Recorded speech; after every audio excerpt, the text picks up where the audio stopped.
स्वागत है दोस्तों आपके अपनी YouTube चैनल जॉब इन पाठशाला में।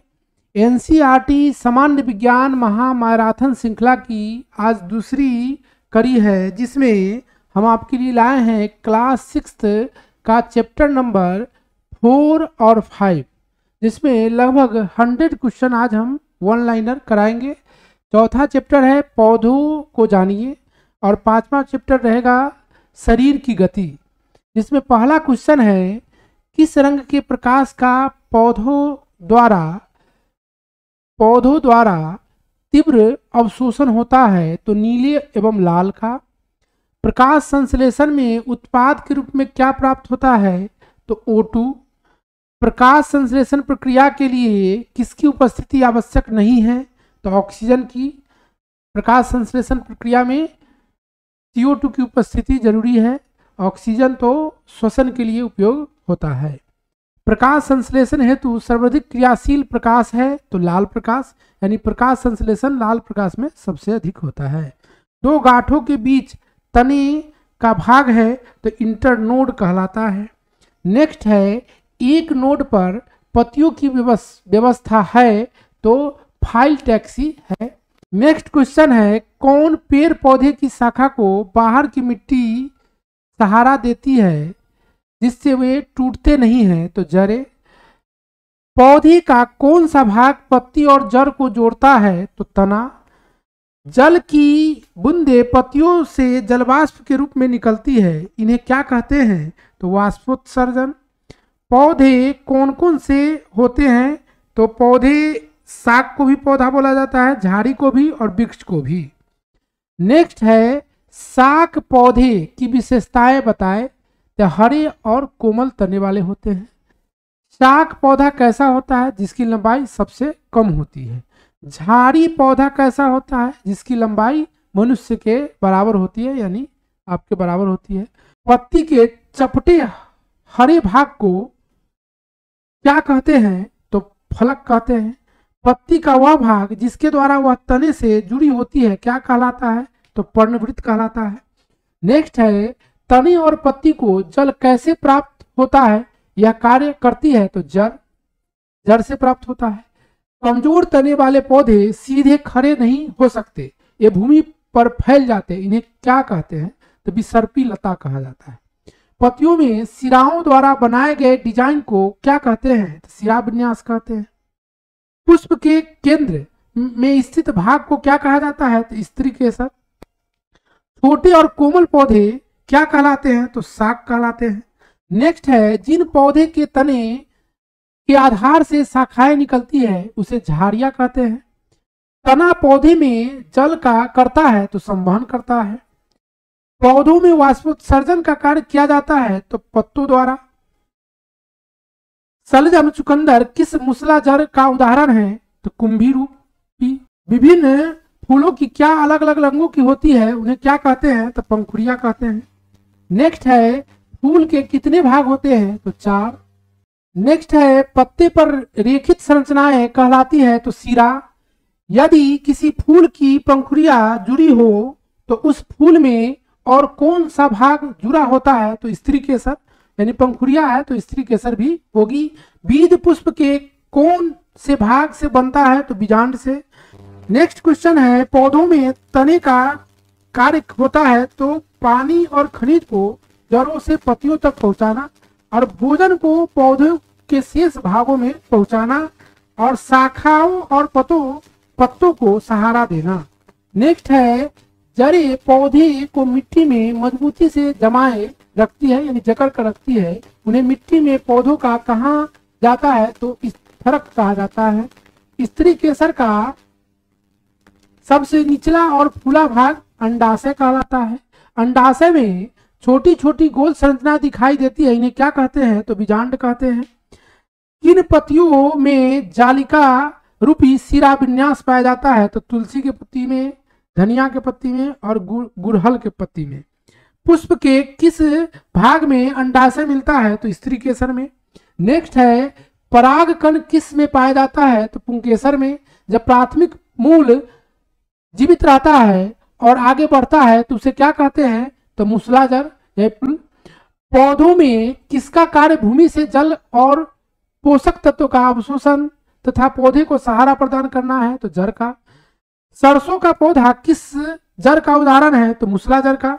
गेहूं का पौधा किस जड़ का उदाहरण है? तो रेशेदार जड़ का।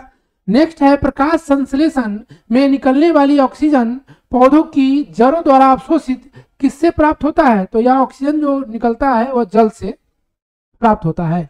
क्या अंडप में उपस्थित होता है? तो बीजांड। अंडप में क्या होता है? तो बीजांड होता है। पौधों में गैसों का आदान प्रदान किसके माध्यम से होता है? तो रंध्र के माध्यम से। कमजोर तने पौधे की सहायता से ऊपर चढ़ जाते हैं, ऐसे पौधे को कहते हैं आरोही। प्रकाश संश्लेषण द्वारा हरे पौधे पैदा करते हैं तो कार्बनिक द्रव्य। अब है चैप्टर नंबर 5, शरीर में गति। क्वेश्चन नंबर 46, दुराग्र संधि शरीर के किन भागों को जोड़ने का काम करती है? तो गर्दन तथा सिर को। नेक्स्ट है, संकुचन की अवस्था में पेशी छोटी, कठोर और मोटी हो जाती है, यह अस्थि को क्या करती है? तो खींचती है। उपास्थियों से बने अंग को क्या नाम दिया जाता है? तो कान। हिंज संधि में कैसी गति हो सकती है? तो आगे और पीछे। शरीर का अंग जहां से मुड़ता है उसे क्या कहते हैं? तो उसे संधि या जोड़ कहते हैं। नेक्स्ट है, शरीर की अस्थियों का ढांचा कहलाता है तो कंकाल तंत्र। ऊपरी जबड़े एवं खोपड़ी की संधि है तो जबड़े की संधि जो होती है वह अचल संधि होती है। कौन सा शरीर का भाग कार्य करने में सहायता करता है? तो यह है मांसपेशी और हड्डी। जो अस्थियां हिल नहीं सकती उसे क्या कहते हैं? तो उसे अचल संधि। अचल माने चल नहीं सकती। गर्दन तथा सिर को जोड़ने वाली संधि को दुराग्र संधि कहते हैं। नेक्स्ट क्वेश्चन है, कोहनी और घुटने में कौन सी संधि होती है? तो हिंज संधि होती है। सभी दिशाओं में गति प्रदान करने वाली संधि को क्या कहते हैं? तो कंदुका खलिका संधि कहते हैं। शरीर में सबसे छोटी रक्त वाहिनी है तो बैना की परिसंचरण तंत्र किसमें पाया जाता है? तो कॉकरोच में। सबसे बड़ी हड्डी कौन सी है? फीमर। सबसे छोटी क्या है? तो स्टेपी। कौन सा संधि एक ही दिशा में गति प्रदान करती है? तो हिंज संधि। किसका शरीर कठोर बाह्य कंकाल द्वारा ढका होता है? तो तिलचट्टा का। किसके अस्थियों में वायु प्रकोष्ठ होता है? तो पक्षी में। किसका शरीर धारा रेखीय होता है? तो मछली का। किसका शरीर अनेक वलय से जुड़ा होता है? तो यह सर्प का। तिलचट्टा में कितने जोड़े पैर होते हैं जो चलने में सहायता करते हैं? तो 3 जोड़ी। तिलचट्टा के कितने जोड़े पंख वक्ष से जुड़े होते हैं? तो 2 जोड़े। मेरुदंड कितने कशेरुकाओं का बना होता है? 33। घोंघा किसकी सहायता से गति करती है? तो मोटी मांसल रचना से। कान का निचला भाग किस कारण नरम होता है? तो उपस्थियों के कारण। नेक्स्ट है, शरीर के किन भागों में संधि होती है? तो कोहिनूर में, कंधे में, घुटने में और गर्दन पे। एक्सरे मशीन द्वारा किसकी क्षति का पता लगाया जाता है? तो अस्थियों की। पसली पिंजर का क्या कार्य है? तो शरीर का महत्वपूर्ण अंग इसमें सुरक्षित रहता है। नेक्स्ट है, मनुष्य के शरीर में पसलियां कितनी होती है? तो 24। शरीर में अचल संधि का उदाहरण है तो कंकाल। नेक्स्ट है, मांसपेशी को हड्डी से जोड़ने वाला संयोजी उत्तक क्या कहलाता है? तो यह कंडरा कहलाता है। कौन तंतु में उत्तक जो अस्थियों को आपस में जोड़ती है? तो लिगामेंट है। क्या है? लिगामेंट। मानव शरीर में सबसे मजबूत मांसपेशी कहाँ होती है? तो जबड़े में। सांप का मेरुदंड होता है तो लंबा। शरीर में मुख्य रूप से कितने प्रकार की संधियां पाई जाती है? तो शरीर में मुख्य रूप से 4 प्रकार की संधियां पाई जाती है। कितने? 4 प्रकार की। फेफड़ों की सुरक्षा कौन करता है? तो पिंजर। हृदय की सुरक्षा कौन करता है? तो पसलियां। कोहिनी घुटने के जोड़ किस संधि का उदाहरण है? संधि गुहा। कशेरुको किस संधि का उदाहरण है? अर्धचल संधि के। कशेरुको किस संधि का उदाहरण है? तो अर्धचल संधि के। किस संधि में 2 हड्डियों के बीच उपस्थिति के कारण हड्डियों के दबाव से उपस्थित दब जाता है और एक हड्डी दूसरी हड्डी पर झुक जाती है? तो अर्धचल संधि के कारण। नेक्स्ट है, किस संधि में 2 से अधिक हड्डियां संधि स्थल पर हिलजुल सकती है? तो चल संधि में। कोहनी घुटने के जोड़ किस संधि का उदाहरण है? तो संधि गुहा के। तिलचट्टा का श्वसन अंग है ट्रेकिया। फेफड़े का आकार होता है शंक्वाकार। मछली में उत्सर्जी पदार्थ होता है तो अमोनिया। नेक्स्ट है कंदुक खलिका संधि कहाँ होती है तो कंधे और जांघ में। अस्थि एवं उपास्थि के मिलने से बनता है तो मानव कंकाल। मछली के शरीर का आकार होता है तो रेखीय। कान के ऊपरी हिस्से के उत्तक को कहा जाता है तो उप हड्डी उत्तक। और तिलचट्टे में कितने प्रकार के पाव होते हैं तो 3। मुख्य रूप से जोड़ा जो होता है संधि वो 4 प्रकार का होता है। एक गांठ डोडा जोड़ा जो कंधे के पास होता है। कब्जे वाला जोड़ा कब्जा की तरह ऐसे होने वाला पैर में और बाह में। और केंद्रीय जोड़ा जो यहाँ पर होता है गर्दन के पास। और स्थिर जोड़ा जो जबड़े का होता है।